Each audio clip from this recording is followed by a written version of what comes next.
teach 8th grade social studies at Roger Gore Middle School.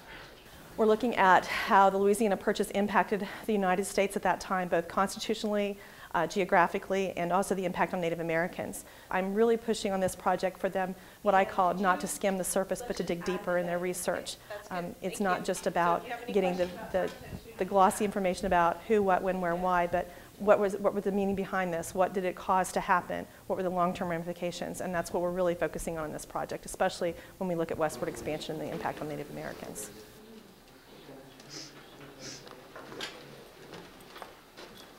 So they are working on projects. They all had choice. They got to choose what project they wanted to do to explore different aspects of the Lewis and Clark expedition. So some students are making virtual timelines. Some students are recording videos. Some students are using pencil paper. Some students are making board games. There's technology and there's not technology depending on what they wanted to do and how they wanted to explore. Did you get your timeline to work? Let's see. This is the one that needs Adobe, right?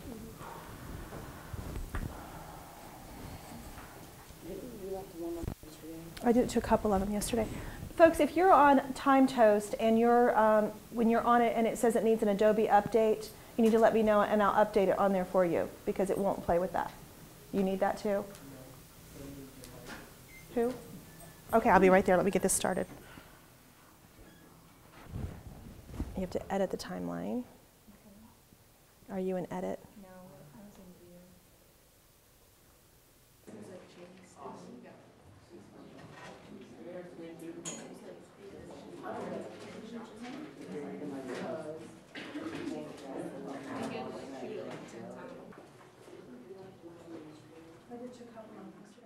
We have students that are facing challenges outside of school that make school a place that can be really a place of haven, a safety for them.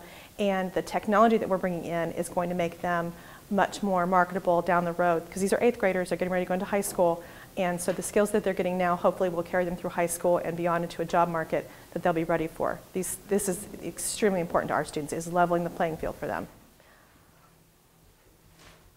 I think I see that and I think to myself, did you tell about him? Was he just a regular member of the expedition? He was kind of unique because he was what? He was black. He was a slave. He was Clark's slave. So I think you could give some, and the Indians and how the Indians felt about him.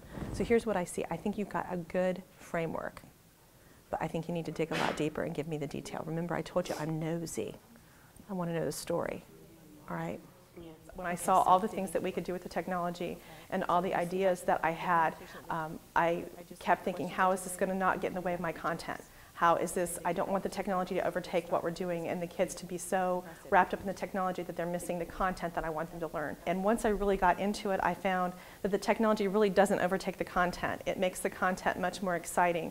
For instance, when you study the Constitution, 8th graders don't jump up and down and get really excited. There's no fist pumping, so to speak, when you say the Constitution.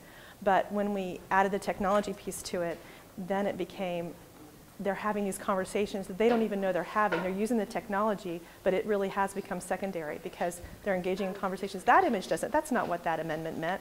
And then also me being able to step back and just kind of let it go and see where it leads. And I don't need to be the leader anymore. They're taking the lead and I'm just kind of the facilitator. Some students are very tech savvy. They come and they know a lot. And then I have other students that come in and they have no idea. You know, I made assumptions. When we got on the internet and I said, go ahead and save. You might want to bookmark that because we'll probably come back to that website later. And I had students that looked at me like, what do you mean bookmark? I made assumptions. And just because they have computers or they have access to computers at school, that doesn't mean that they have all the skills that maybe you think that they have. So that has been huge, just finding out that we're not all in the same place and helping everybody to get there. But even more importantly, I have a student right now that has really struggled in school and has had some behavioral issues, and the transformation in him has been amazing. And I keep looking at the whole picture and I keep coming back to him because it's keeping him in school right now. I know that. And we've had conversations among the staff. I don't think he would still be in school right now if we weren't doing this. And I know that sounds dramatic, but when I get an email from him at 9 o'clock on a Friday night, I happen to check my email, and he emails me and says, hey, I finished my timeline, and it's not due for another week. And this is a student that has never turned anything in. all year, literally. And he's at home working on a computer at home, and he's getting things done. And he comes from a very challenged situation. And so that transformation among just one student, even though I see 120, is inspiring. And that helps me to help with some of the other kids that are working through. And I see some kids that don't have the patience. You know, they get really frustrated quickly. And that's another part of learning.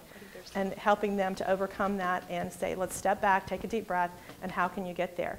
But in also helping them to keep focused. I thought that it would be overwhelming with the technology, that they would just be all about the technology and not about the content. And that really hasn't happened.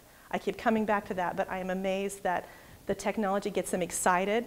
They're much more engaged, but they're not completely focused on the technology. They don't really know it, that they're focusing on the content. It's like kind of my secret. In about 2 more minutes, I'm going to have you guys report out to your groups, and I want you to share what you're working on and talk about that digging deep that we did yesterday, the same process that we used. Each person in the group shares what you're working on, and then ask each other questions. Which one are you working on? Are you just the girls? So I can just hurry up and copy and paste to my timeline. I can't do my timeline because I have to go to my Yahoo and confirm my name in order to get on it. And she don't have any papers.